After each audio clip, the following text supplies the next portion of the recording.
Kaya sambil tidur. Ini adalah impian saya dan saya yakin ini adalah impian semua orang. Siapa sih yang tidak mau kaya sambil tidur? Pertanyaannya adalah, apakah bisa? Jawabannya adalah bisa dan banyak metodenya. Nah, apakah ini semacam bohong atau semacam penipuan atau semacam kaya cepat? Tidak. Ya. Jadi, yang mau saya jawab dalam video ini adalah bagaimana cara saya mencapai kaya sambil tidur. Dan ada hitungan matematisnya, bagaimana saya mencapai cara itu.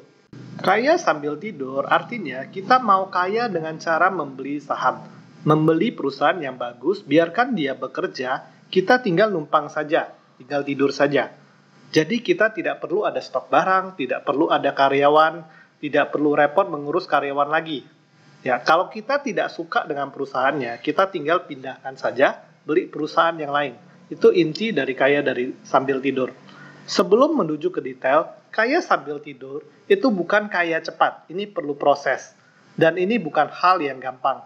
Tapi kalau sudah mengerti, ini adalah hal yang sangat berharga. Bahkan bisa diteruskan ke generasi selanjutnya.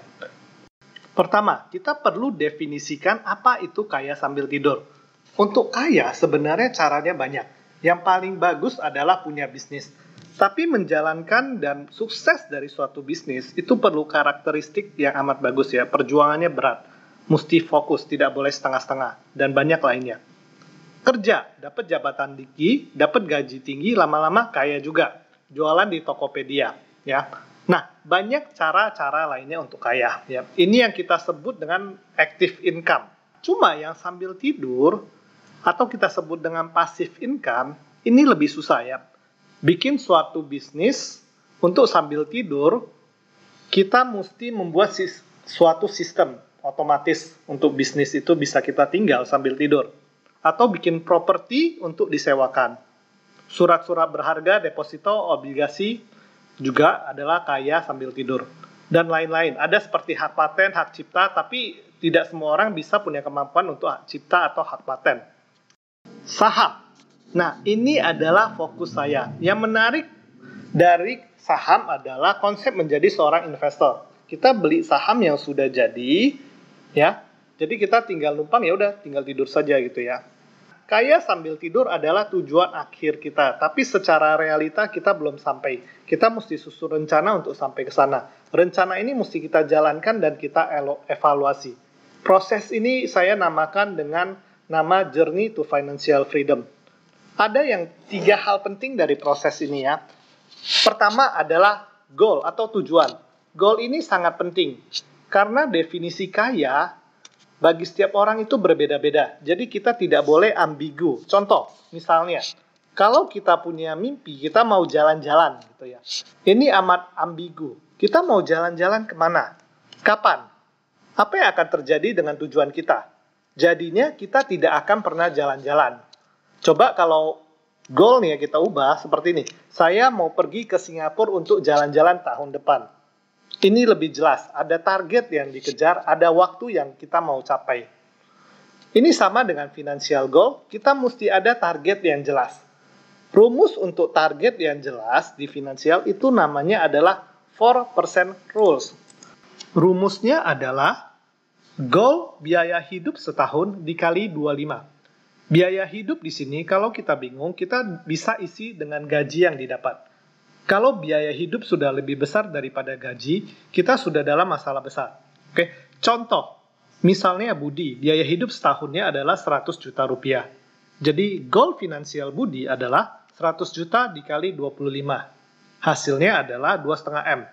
Nah, 2,5 M ini kalau kita taruh di deposito, dengan anggap bunga net itu 4%, bunganya sendiri sudah 100 juta. Ya, jadi udah financial free dia, udah kaya. Nah, coba kita ubah lagi. Misalnya kalau biaya hidup Budi itu 1 miliar. Goalnya Budi jadi berapa? Jadi 25 M. Ya, 25 M kalau taruh deposito dengan bunga 4%, bunganya sudah 1%. Nah, kalau biaya hidupnya 50 juta, goalnya berapa? Goalnya jadi 1,25 M. Nah, kalau ini kita taruh di deposito, bunganya sudah 50 juta. Poinnya di sini adalah Semua orang itu bisa kaya, cuma tingkat kaya itu berbeda-beda, tergantung kebutuhan hidup setiap orang. Kenapa kita perlu goal? Pertama, goal itu membuat kita ada fokus yang jelas, punya target yang jelas. Ini membuat kita bagaimana cara mencapainya. Gimana cara kita mencapai goal kita, misalnya 2,5 M. Nah, apakah yang kita lakukan sehari-hari ini mendukung goalnya kita? Goal ini membuat kita bisa mengukur kita ada di mana. Misalnya kalau sekarang targetnya 2,5 M, kalau masih ada 100 juta saja, berarti PR-nya amat banyak sekali. Goal juga memberi kita motivasi. Kalau dana investasi kita bertumbuh, membuat kita lebih percaya diri lagi dan lebih semangat lagi. Dan tolong komen di bawah ini, apakah Anda sudah membuat financial goal?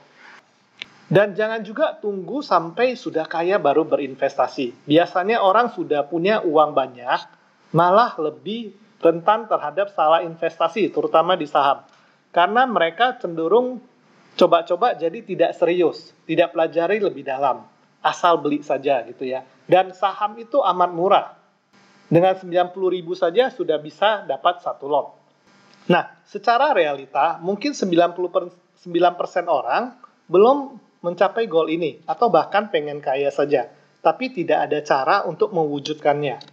Di video selanjutnya saya akan bahas adalah bagaimana metodenya, bagaimana cara hitungannya. Jangan lupa untuk like video ini dan subscribe ke channel ini. Tujuan channel ini adalah bagaimana kita bisa mencapai goal kita, yaitu kaya sambil tidur.